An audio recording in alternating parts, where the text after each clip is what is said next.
Hey everybody, welcome back to Ryan Makes Sense, where we talk personal finance, investing, and chart analysis.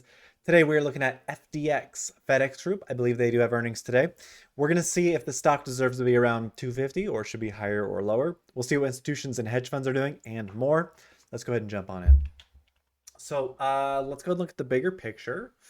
I'm going to be looking for supports and resistances for potential price targets. Excuse me. All right.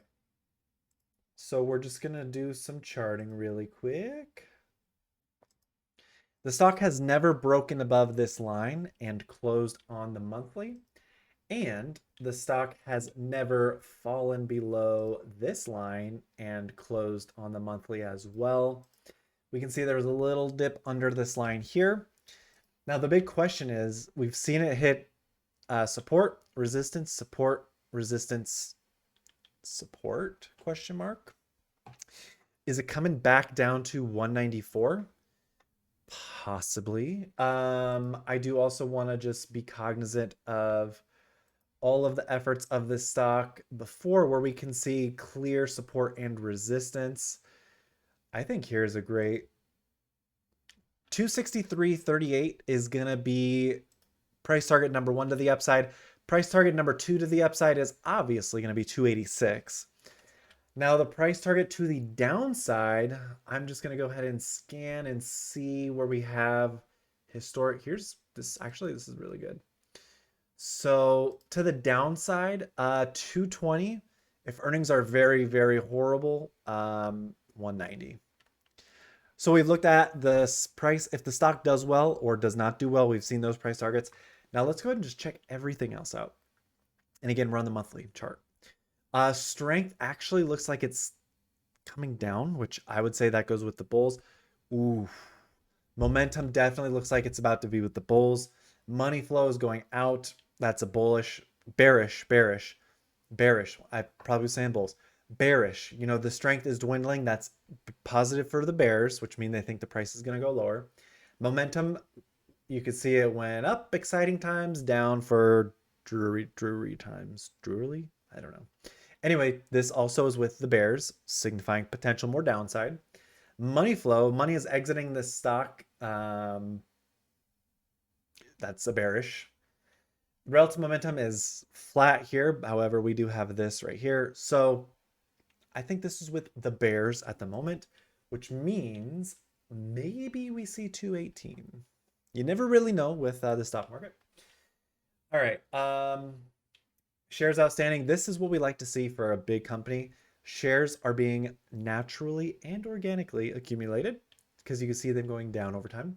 Sales are up and to the right. We can see we plateaued. We've hit a high at 93 and now we're stuck at 90. Trailing 12 months, we're at 87 billion. So we got a few more months, 6 months of the year. And then our EPS went from $2.03 to 15.49 in a matter of 4 years. That's absolutely incredible. I think up and to the right is the obvious play here. Look at that. Up and to the right, down to the right, which is good. Price earnings of 14.28, which means this is actually decently valued here. Forward P is 11.78, meaning in the future they're going to be undervalued.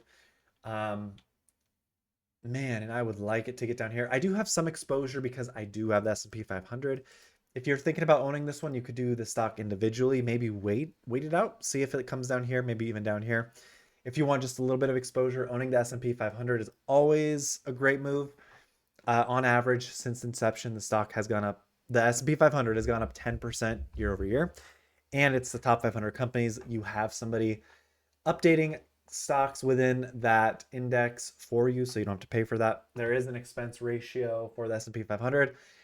Again, look at the different S&P 500 products. You have the SPY, you have the VOO, SPG. There's tons. So just do some more homework on that if you're thinking about that.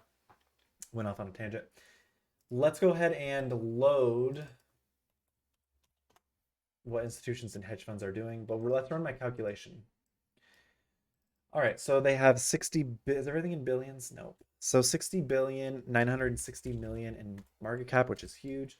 They have 4 billion, 390 million in income, which is also huge. They're profitable. Plus, they do 87 billion, 510 million in sales. Incredible. All right. And we're going to go down and look at our debt and cash on the quarterly. All right, they have 5.6 billion in cash. So we're going to add 5,644,000,000. Total debt, let's see, 35 billion on the dot, minus 35 billion. All right. Just taking a quick peek. 86.1 billion in assets, 59.7 billion in liabilities. That is roughly a 27 billion dollar buffer, which is quite a bit.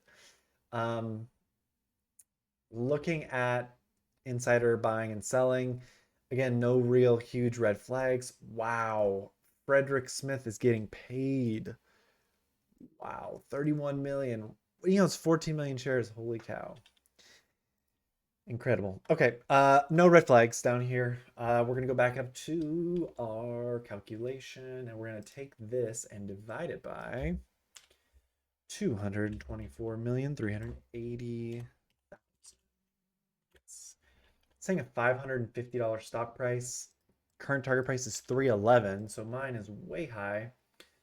Mine is very high. So what that means to me, and also just a heads up, my calculation does not, it always overshoots to the upside with stocks that have dividends because we do have to consider that FedEx is paying out some of their free cash to shareholders. So they're not retaining that money, they are giving it to shareholders. So I need to update this calculation to account for dividends. However, I'm not a huge dividend aficionado. Not yet, so I'm not going to touch that calculation. We're going to keep it out as. But I'm going to say institutional ownership is up from 77 to over 100%. And I only say that because my price target is literally 100 as a 100% change from here, which means this is very undervalued overall. And again, the price earnings is decent. Forward price earnings is cheap. So what I'm saying is old data shows they own 77%. I'm going to say they own a lot more. 91%. That's a 14% increase. That is pretty big. 24, right? 77 to 91 is 24. That's pretty big. That's almost a whole quarter, 25, almost 25% increase in ownership. Overall, institutional ownership is not as high as it was back in 2021. What was the stock in 2021? Oh yeah, stock was all-time highs. So duh. Okay. And let's see what the big boys and girls are doing. Dodge and Cox sold about 4 million shares. Vanguard sold about 200,000 some shares. Prime Cap sold about 1 million shares. Frederick Smith actually purchased some shares. BlackRock actually sold about 1.5 million. No. Yeah. No. 1.2 million. So we do see some big boys and girls selling, adding to their or selling to their selling their positions. We do have one small increase here. That leads me to believe there's a lot of companies opening new. Look at all these greens. There's one red, two reds, another green, greens, reds.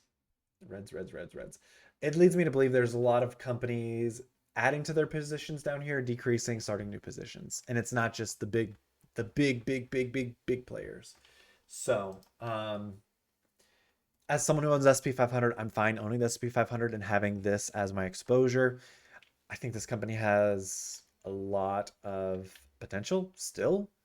But just give it some time. Just give it some time. And I'm just looking back. Just going through. Man, early 2000s, $35 stock. Very, very cool. Very cool. Anyway, we've talked about price targets to the upside and the downside. We looked at institutional ownership, which is up nicely. We looked at my stock calculation, which was overshooting to the upside. And insiders were selling, but not red flag selling. Overall, this company does look healthy. I didn't really see any red flags. Yeah, the quick ratio is nice. They have debt, but they're addressing it. They're profitable. Yeah, no real major concerns here. If you want to own the stock individually, just maybe Don't buy it on earnings day. Maybe wait a couple days. Anyway, I'm not your financial advisor. Thank you so much for watching. If you made this far, consider subscribing. Goodbye.